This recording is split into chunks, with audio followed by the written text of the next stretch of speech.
day. Now I been smoking, you been smoking, we been smoking all day. I be smoking, you been smoking, we been smoking all day. You be smoking, she be smoking, he be smoking all day. Blowing kush, it ain't face from overseas to the USA. I got that blueberry, raspberry, and we keep all that juicy fruit. If you want that 5-hour, and we're back in 3, 2, 1, action. What's up, everybody? It's Tony Tone, and I'm back after like my fucking summer-long hiatus. I'm back with Snerbidge The PoTcast. Thanks for rejoining me. I'm sorry I've been gone for so long. I've had a lot of shit going on, man. A lot of life changes, a lot of different things goings on. So, yeah, I'm sorry if I've been gone a while, but hope you all had a good summer. It's officially not summer anymore in my house because my kids are back in school. And 3 different schools, high school, middle school, and fucking elementary school. So, yeah, it's crazy. It's getting crazy up in this bitch. But no, welcome back. I'm glad to be back. Been thinking about doing lots of different stuff, and it's been crazy. So I took a little hiatus. It's not that I just stopped doing it. I just kind of took a little hiatus. I actually got a new job. I don't work at the bowling alley anymore. I actually, the moment my boss at the bowling alley was not a smart individual. And here's my proof. And this is one of probably 1,000 different things just like this. Before summer officially started, he says to us, it's our slow season. And he says to us, so we're going to replace all the ceiling tiles in the building. Okay. And there's like 1,000 of them or more. It's like, yeah, we're going to replace all the ceiling tiles in the building. Okay. And, and then he says, and then in September, I'm going to redo the roof. Well, there's 117 fucking leaks in the fucking roof, dude. You want to replace all the ceiling tiles first and then fix the roof? And no matter how you logically try to explain that to that dumbass, nope, it falls on dumb ears. So, yeah. Well, hey, this is Snerbidge The PoTcast, excuse me.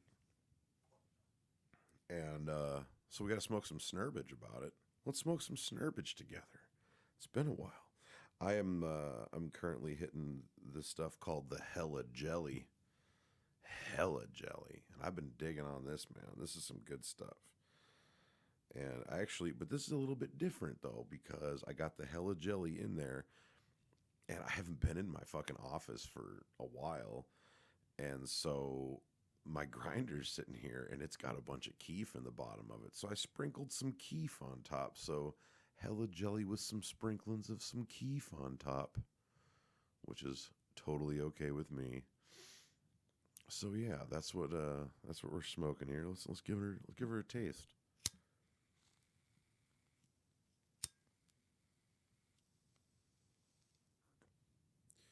Oh yeah, that's beautiful.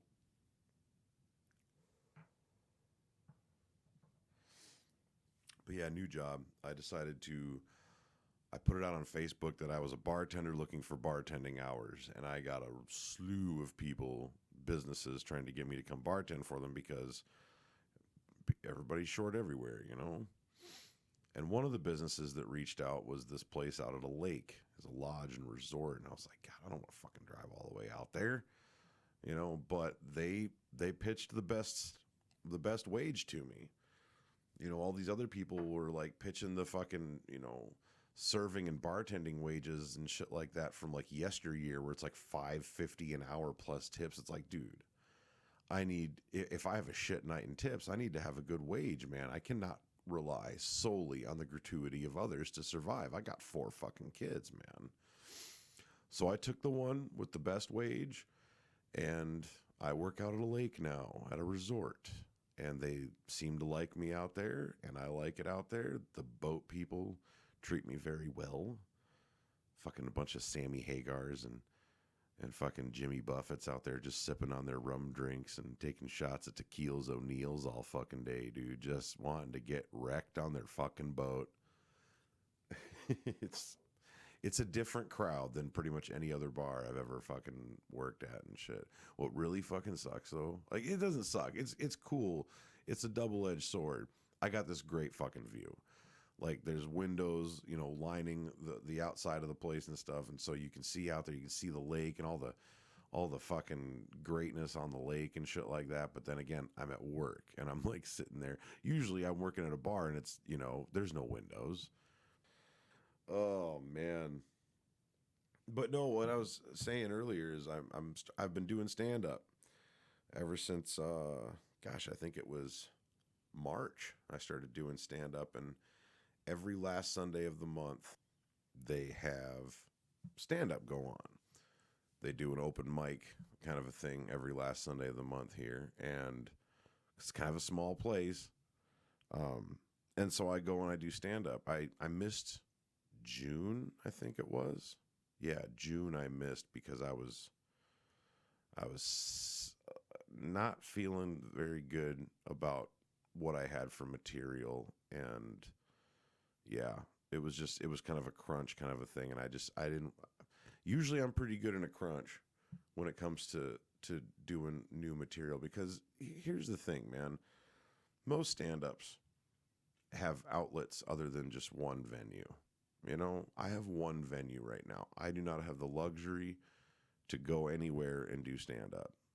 I was invited to a place about 100 miles north of here in like January or something. They're having a little comedy festival up there, and I was invited to come and do that. So I might do that. But you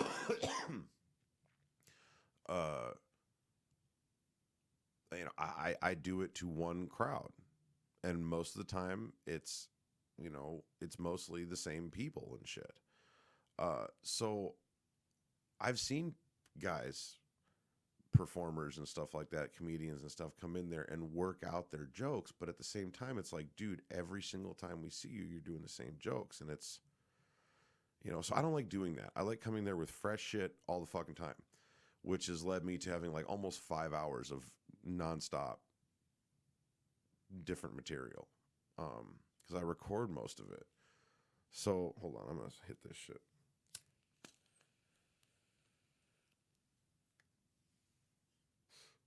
Oh shit!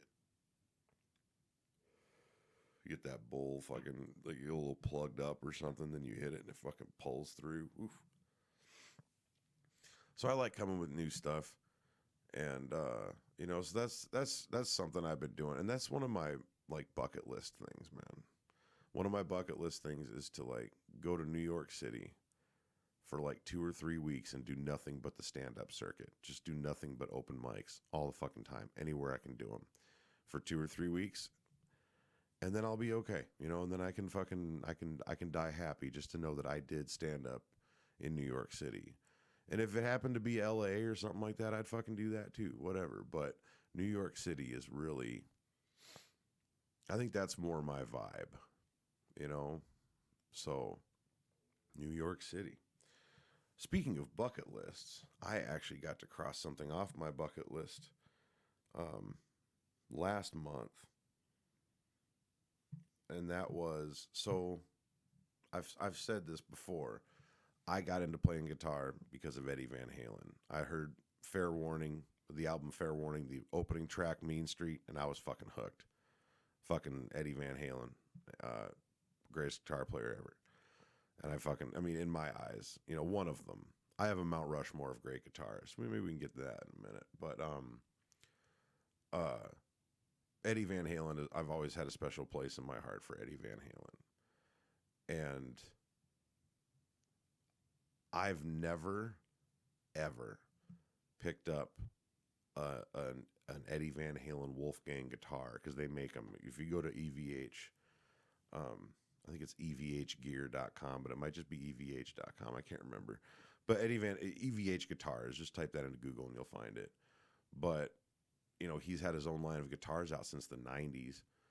When he first started with, God, I think it was Music Man, but it might have been PV. But he went to PV, and then it's just kind of it's just evolved, and now it's got its own brand and everything. But Eddie died 2 Octobers ago, and the day after my wife's birthday. But so I've never picked up an Eddie Van Halen guitar and played it. I've never played through a 5150 EVH stack ever. I've been in the I've been in the same building as an EVH stack, a music store and stuff like that, and I was always caught looking at it by the dude, and they're like, "You should just plug into it, man." I'm like, I don't think that I'm good enough. B, I don't feel like it's the right fucking time, and I wouldn't even know what to plug into it with. I'm okay. I'm an okay guitar player, but there's 3 billion fucking other guitar players out there that are better than me. But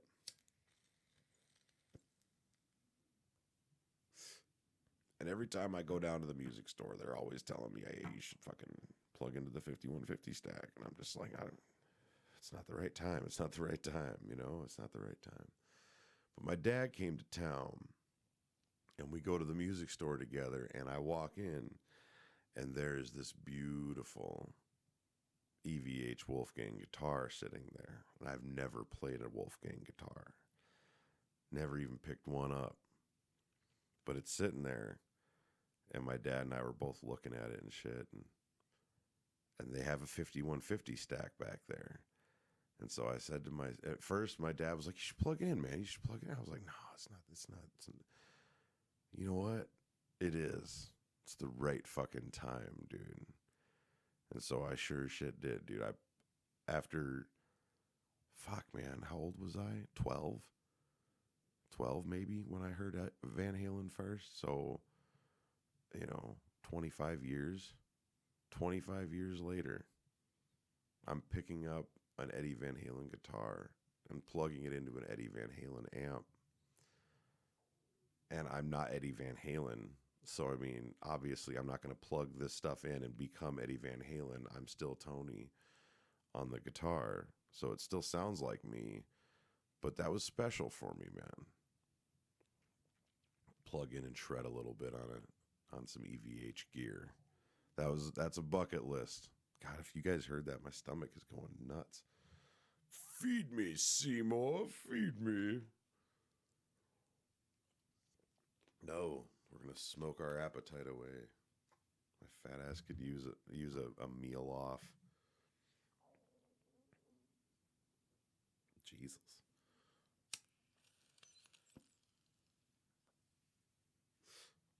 Oh man.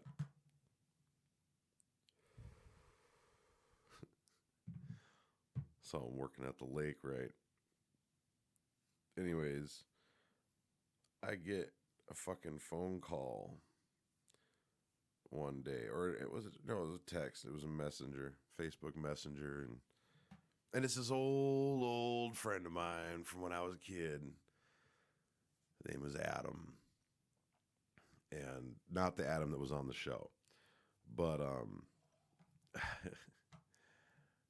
and he actually ended up going on to marry my ex-girlfriend. Her name was Annie, or is Annie. Nicest girl I ever dated. Like, for real. On paper, she's perfect. She was, one of those things where it was just like, we are just two different people, man. Like, this does not work, but that does not mean there's anything wrong with you. We're just not compatible.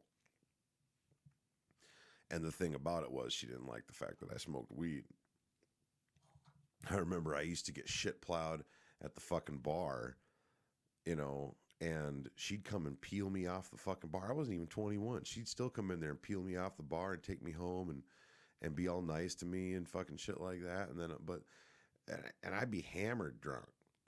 But then all of a sudden, like, she finds out I smoked a little bit of fucking Snerbidge. She's like, "Ugh, I don't want to talk to you right now. You're impaired." I'm like, what the fuck, man? Whatever. We broke up. It wasn't the greatest breakup. She took it really fucking hard, man. And I cheated on her, which makes it worse. And here's the thing, ladies and gentlemen. I cheated on most every woman that I was ever with.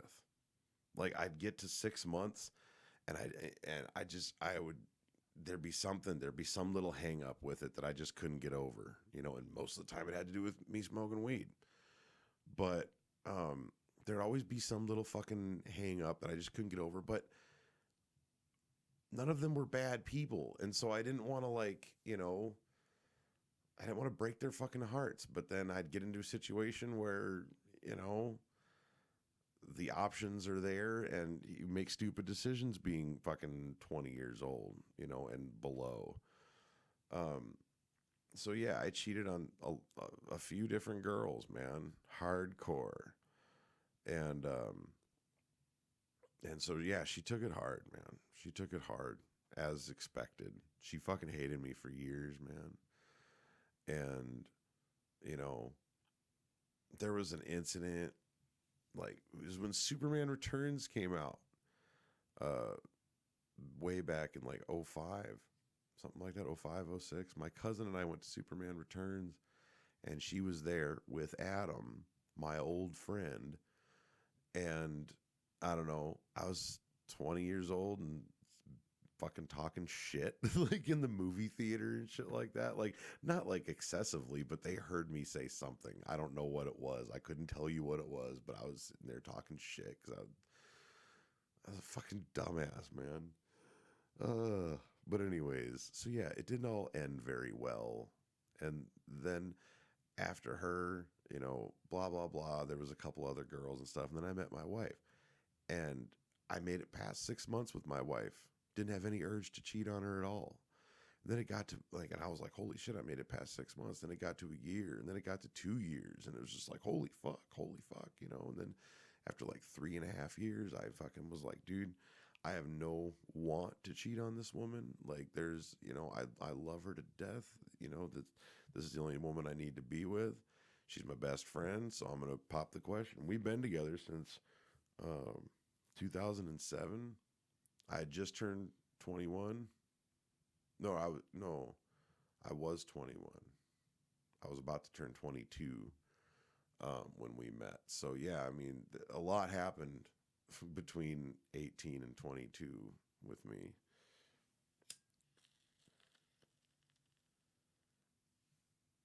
A lot happened between 18 and 22. I've actually thought about writing some of the things down, but maybe I can just chronicle some of them on here. But anyways, I digress. In the past, I've kind of reached out to both of them and was like, dude, I was a moron back in the day, and you guys are both really awesome people, and it really sucks that you guys are not in my life, because you guys are both really awesome people, and you guys both have always held a very special place in my heart. And I'm sorry if I was a moron back in the day, but I wouldn't have done anything differently. Maybe not talk shit, but I would break up with that woman 7,000 times over, man. You know, and I'd be totally happy with it, because those two got together right after we got, and they're still together. So I mean, you know, she found her one. You know, how many fucking relationships go out, fucking, you know. And they're some of the ones that fucking survived. And so I'm happy that I fucking broke up with her, man. I'm happy that I fucking cheated on her, because if I would have stuck that out, she might have been miserable, and she might have missed her opportunity to fucking connect with him. So it's like, you know, I'm happy it all went down the way it did, pretty much, except for me talking shit. But anyways, so we were like friends on Facebook and stuff and everything. But we didn't communicate very much together. All of a sudden, it's like, fuck, man, like July. It was probably like around this time in July, like about a month ago. all of a sudden I get a fucking text message from him, and his dad had unloaded some records or some like audio equipment, like a receiver and all sorts of shit. His dad was my teacher in middle school, and he knew that I was really into music and stuff like that. And so, yeah, he always unload like shit on me, like just randomly cleaning out their house and just anything like, you know, music wise, he would just unload it on me.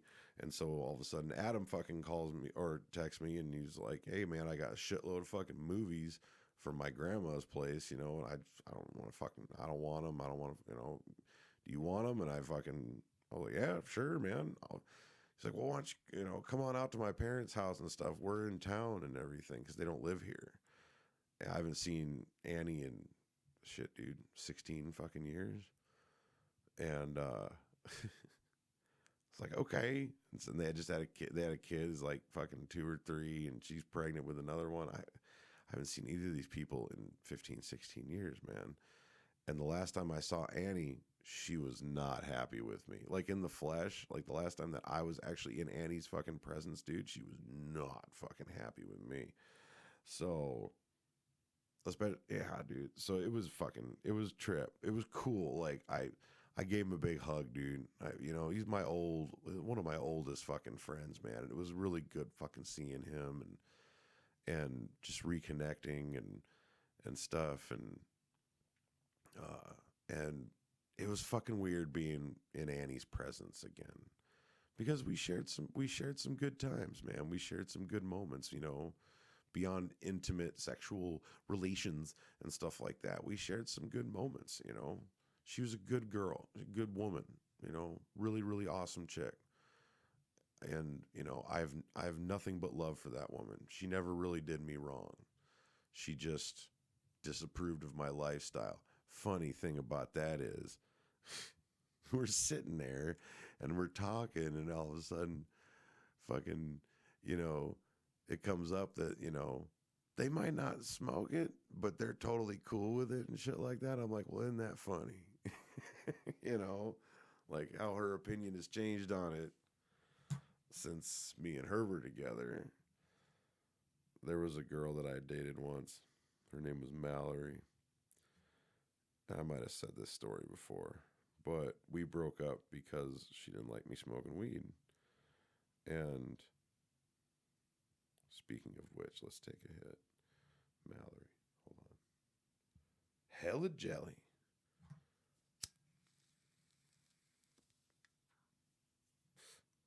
We broke up. She didn't like me smoking weed. And all of a sudden, I remember I was at the fucking bar working, and I was DJing that night. I was up in the DJ booth, and my friend was at the shop bar. And she was right across the way from me, and we were really fucking slow. Excuse me. Wow. We were really fucking slow. And so we were just both sitting there, and all of a sudden I get a text message from Mallory, and this was actually between Annie and my wife. I get a text message from Mallory, and she goes, "Okay, and this is after we broken up and shit." She's like, "Okay, I want to try marijuana now." And it's like, no, what? No, that's not how I roll, man. You know, if you would have come to me, you know, before all this came to a fucking head, you know, and did that with a little bit more class, and you let it be natural, and you didn't do it, you know, just to please me and shit like that, but just, you know, then sure. But no, I don't want to do it under that context, like yeah, no, I'm good. I'm totally not with that. So, and maybe that'll earn me a place in heaven. Fuck that. Jesus Christ, man. But yeah, it was really weird fucking, you know, hanging out with Adam and Annie. First of all, because Adam and me had a completely different past than me and Annie did. And we didn't really hang out, all three of us together. So it was like two parts of my life converging, but they've been converged for years. So it was really fucking strange, man. It was a glitch in the fucking Matrix or something. You know, I don't know. In an alternate universe, that could have gone a lot different, you know. Like, not bad or anything like that, but it was a really like I was disconnected, from the universe, and I was like seeing something else from a different fucking point of view. I don't know. It was weird. But no, I'm still fucking happy for them. And their kid is fucking awesome. And I'm sure that they'll have another kid and they'll probably get COVID for a 15th fucking time. Dude, those motherfuckers have gotten COVID like 4 fucking times. Like, my God, how are you people fucking still alive? How are you still like tasting and smelling and shit? Like, they had like every fucking verse of the fucking COVID, man. From from OG COVID, which was like, whoa, to COVID now, which is like, well, at least it's not monkeypox. So yeah, fucking weird, man. But no, there's been a lot of fucking cool shit go on this summer. I've had a lot of friends, not them, the ones that I was just talking about, but I've had a lot of friends that have just been having a lot of relationship problems and shit. A lot of it stems from alcohol. Some of it stems from undiagnosed mental disorders. Nothing wrong with that. I probably have some undiagnosed mental disorder, man. I don't got the ADD, HDD, or anything like that, but my wife thinks that I might have like some sort of like attention deficit, or attention deficit disorder a little bit. It's hard for me to focus on things sometimes, but there was always like that one kid in school when you were a kid that was like, there was that one kid in school that had ADD, but it was never you really.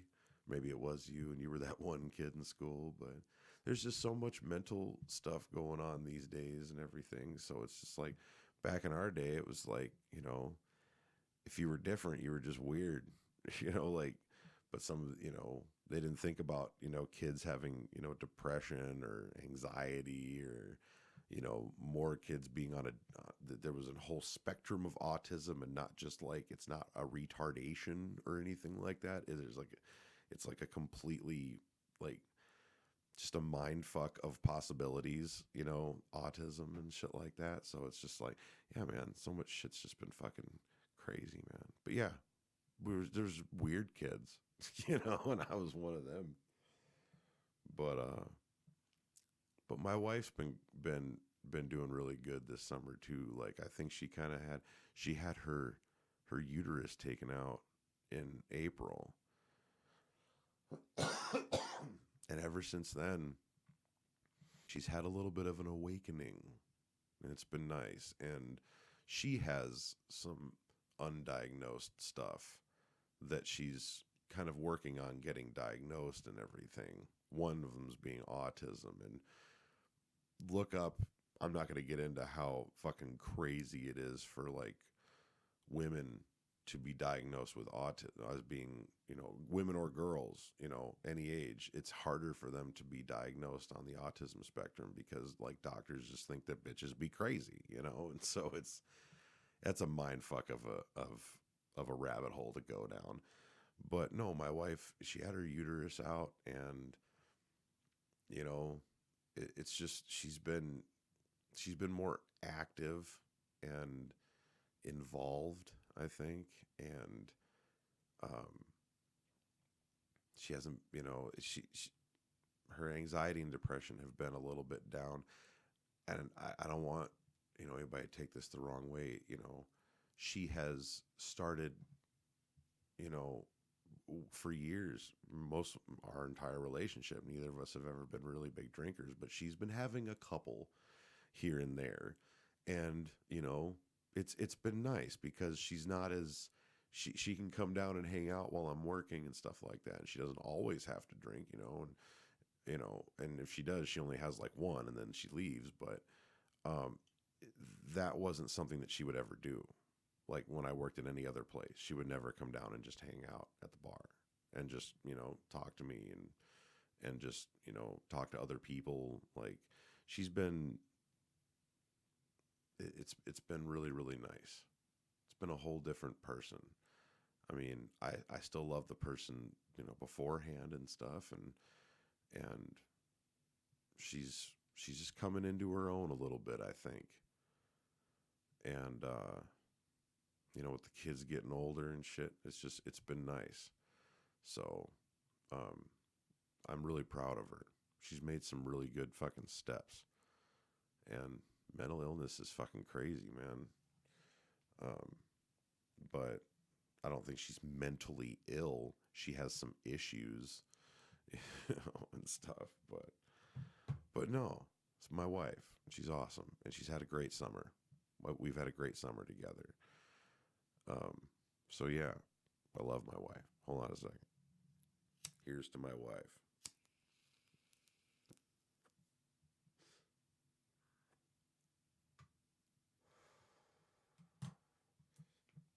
She's leaps and bounds, man. Leaps and bounds of a woman compared to, the girl that I met and fell in love with when, she was 18 and I was 21. So yeah, awesome. Get into some other shit now. I was going to do Mount Rushmore of guitar players. I said that earlier. I'm going to come back to it now. My Mount Rushmore of guitar players. I am not talking about who is the better guitar player, fast or better, I'm just, in my view, these are the four guys that if I could, if I could take all of their skills and collectively hone them together into one skill, for me, that would be amazing. And so, number one is Eddie Van Halen. Eddie's got he's got the George Washington spot on Mount Rushmore. Second one is David fucking Gilmour from Pink Floyd. Fall down the rabbit hole with his solo work sometime, man. It's good stuff. I mean, and most people only know Pink Floyd by their hits. Really dive into that shit someday, man. Really dive into old school Floyd and stuff. It's good stuff. Let's see. My third favorite guitar player would probably have to be Jerry Garcia. Just because there's something about his guitar playing along with his voice that just, it soothes my soul, man. I've gone from a fucking 9 on the ways of about a 9 on the tension scale there, Rube.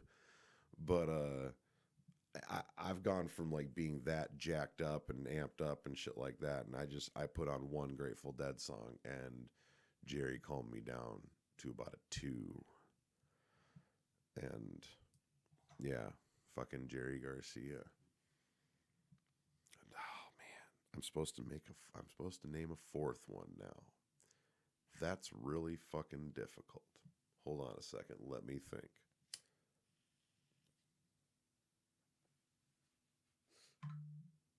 Whoa, shit.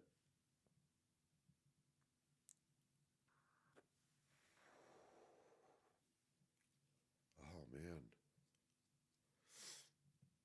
Fourth favorite guitar player.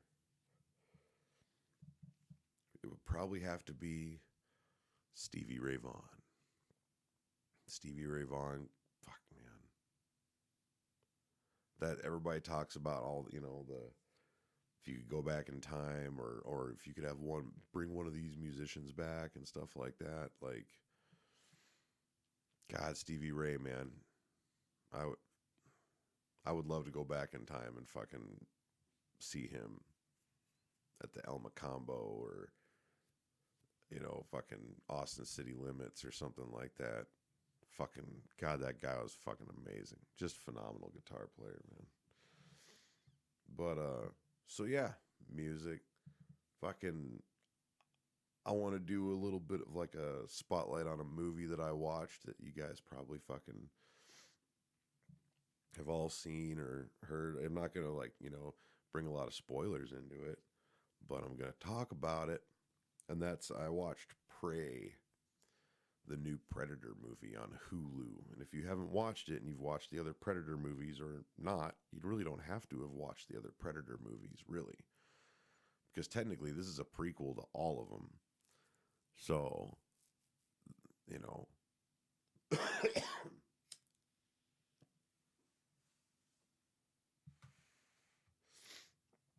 First of all,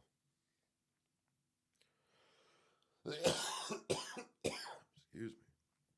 Shout out to the director. Don't know his fucking name. I'm going to pull it up right now. Shout out to the director, man. You know, and Hulu. Because I think Hulu made the fucking movie, didn't they? I don't know. Whatever studio greenlit this movie, this idea for the movie, props to them. I'm going to pull it up right now. Prey.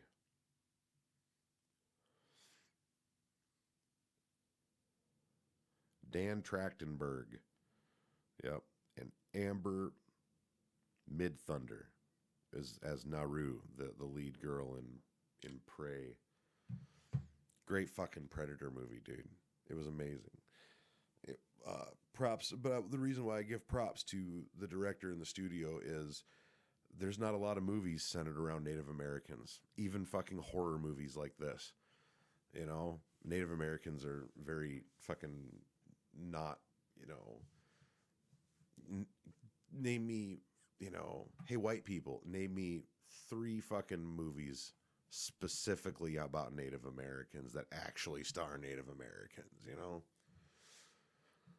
So props to them for taking this fucking shot on this fucking awesome ass story and creating it, you know, Dan Trachtenberg fucking creating it for us and all the fucking people behind him. It's awesome. I have a buddy of mine. I think I don't know. I'm not gonna fucking say what I think what I think fucking his tribe is and stuff like that. His people. But I just remember him sitting there saying, well, that was great, but if my fucking tribe was in there, man, we would have fucking wasted that son of a bitch about 10 minutes into the movie.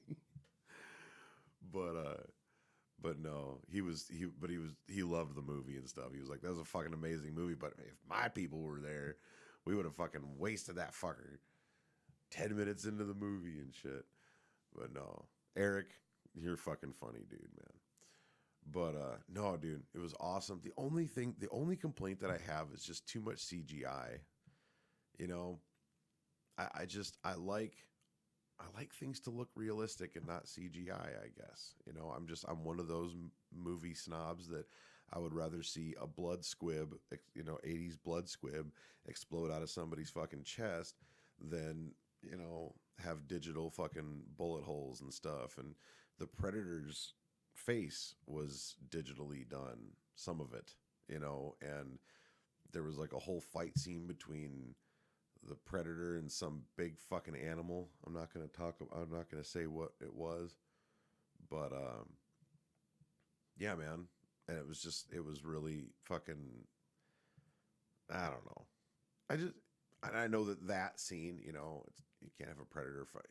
I don't know, man. If Leo DiCaprio can make, you know, if they can make it look that good for The Revenant, they could do it with a fucking practical fucking Predator and however the fuck they did it in The Revenant, because that was a fucking crazy ass bear scene, dude. If you haven't seen The Revenant with Leo DiCaprio, you gotta check that fucking movie out. But I won him the fucking Oscar. But no, dude. Prey, it was great. I fucking loved all the chemistry between the characters and everything. And I liked the storyline behind Naru. Is that her name? Fuck, man. It's been a while. Like, I watched it when it first came out, and I haven't watched it since. Yeah, Naru.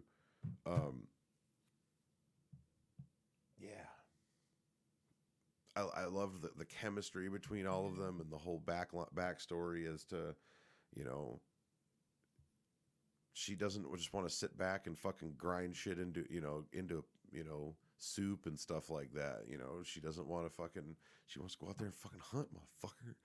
And I was just like, yes. And actually, this is like my girls. I got them all like hyped up to watch it with me and stuff like that. And they never seen a Predator movie.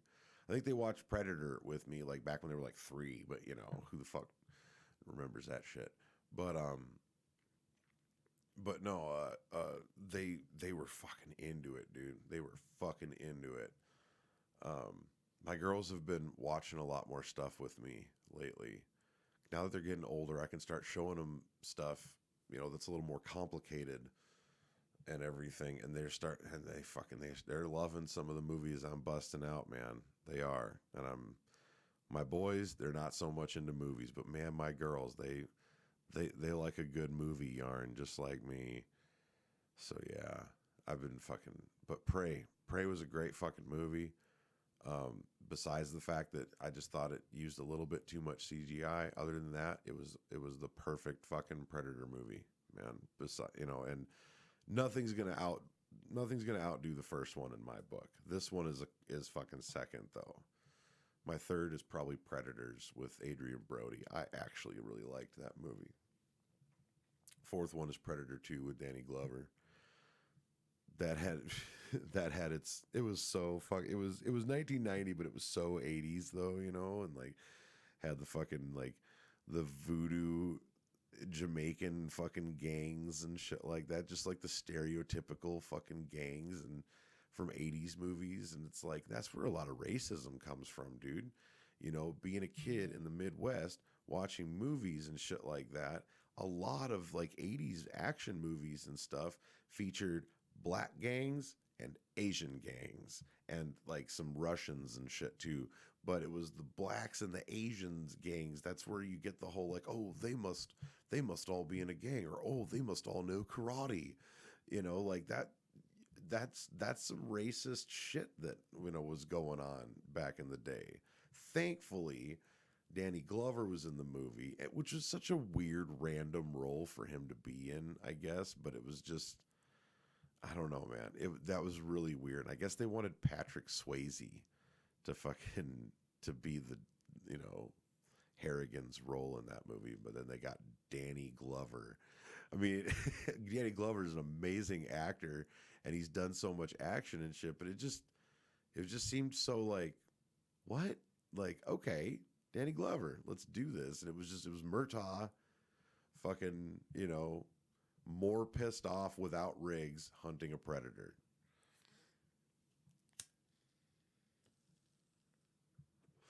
It was crazy shit, man. The fuck was that?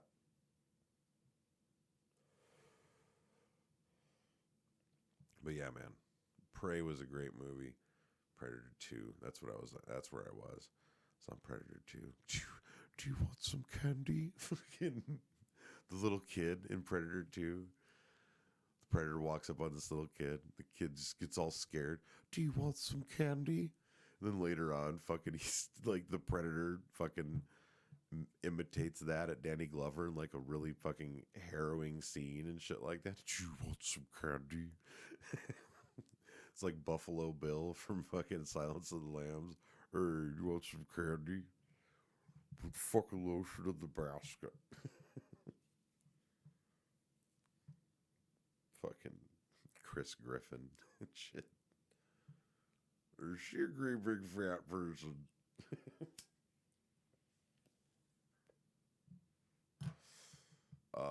So yeah, that was my like movie watch. I highly recommend the Resident Evil series.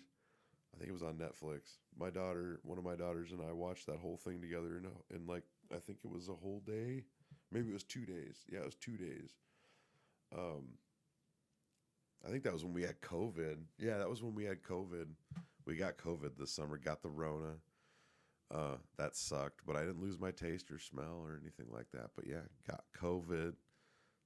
Great stuff. But yeah, my daughter and I watched that. We watched a lot of movies together, but we watched that.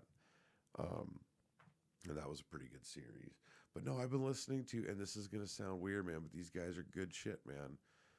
Some of their stuff is a little rednecky, but I really like their Southern style, and I like this guy, Charlie Starr. But Blackberry Smoke, I've been listening to a lot of them lately. Just what comes up mostly. I haven't really dove into a lot of their records or anything like that, really hardcore.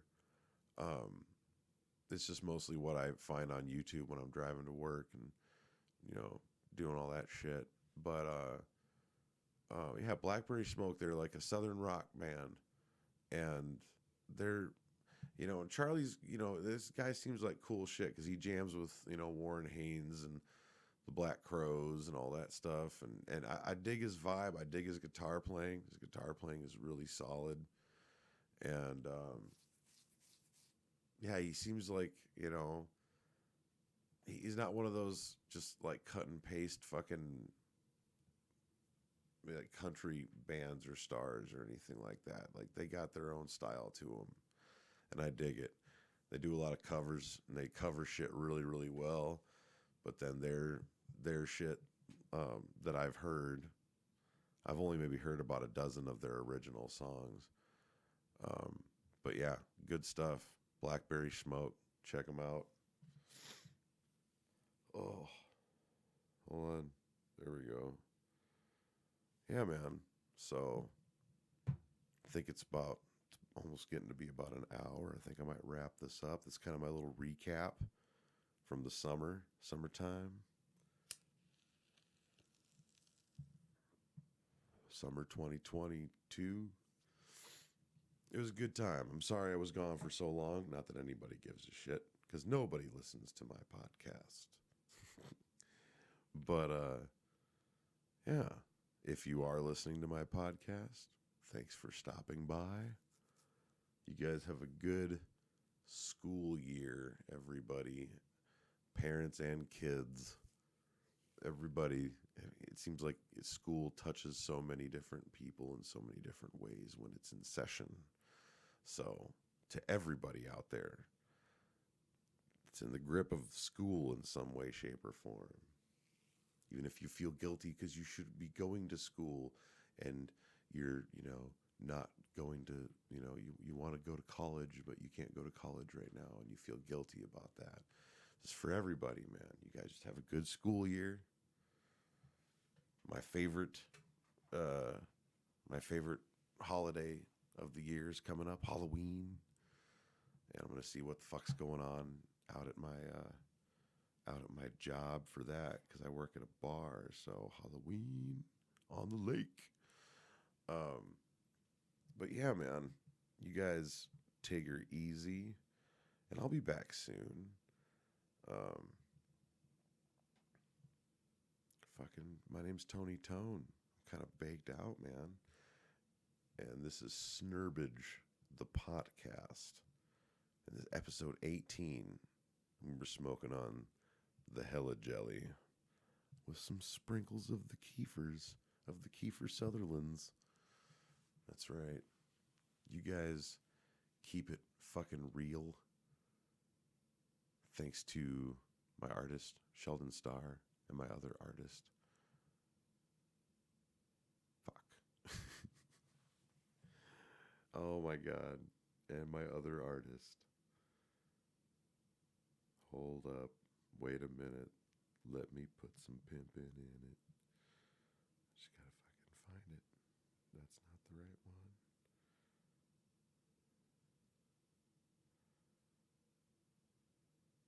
one. Oh, Young Stone. Young Stone for Be Smokin. Yeah. So Sheldon Starr, my artist, my other artist, Young Stone for Be Smokin. This is Snerbidge The PoTcast. I'm Tony Tone. You guys have a wonderful day, week, season. And keep your cleanest, peen and healthy. Everybody out there, keep your cleanest, peen and healthy. Now I've been smoking, you been smoking, we been smoking all day. I be smoking, you been smoking, we been smoking all day. You be smoking, she be smoking, he be smoking all day.